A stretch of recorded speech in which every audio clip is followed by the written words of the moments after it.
The article that I chose to review is called Current Perspectives on the Lee-Silverman Voice Treatment for Individuals with Idiopathic Parkinson Disease. The authors explain that it can be challenging to successfully treat speech disorders in patients with progressive neurological diseases like idiopathic Parkinson disease, or IPD. One of the most difficult aspects of IPD is the reduced ability to communicate, some symptoms including soft voice, monotone, breathy, or hoarse voice quality, articulation errors, and lessened facial expressions. One reason this article is particularly interesting to me is because many of the topics discussed relate to what we have learned about Parkinson's through lecture. For example, the disordered voice and speech characteristics of IPD are often related to the motor signs of the disease, like rigidity, bradykinesia or slowed movement, hypokinesia or reduced range of movement, and tremor. Having so many terms that are familiar to me throughout the article help provide me with a better understanding of the information. The article explains that their research team has improved speech disorders in patients with IPD by focusing on voice as a key treatment element.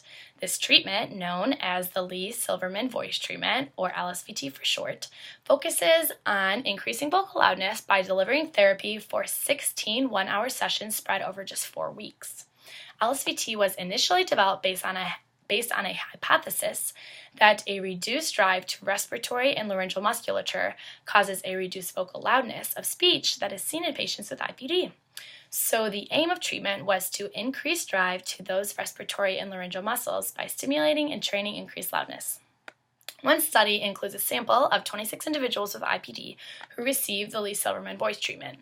The results concluded in a much higher increase of sound pressure when compared to alternative treatment groups. Follow-up studies also showed that this increase was maintained above pretreatment levels for up to 2 years. An additional 44 individuals were studied over a 6-month period with similar findings. I thought that both studies showing similar findings is a strength of this article because it proves the consistency of this treatment. Although studies of LSVT for patients with IPD are promising, there are also clear limitations. For example, reports of real-world clinical application have been positive. However, large-scale clinical trials have yet to be conducted.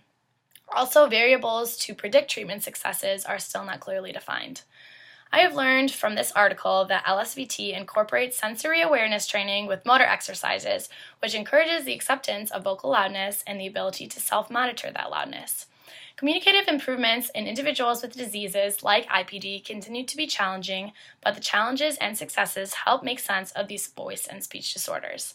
LSVT has proven to be an effective form of treatment, but I want to know if it is the best form of treatment since there are still many limitations.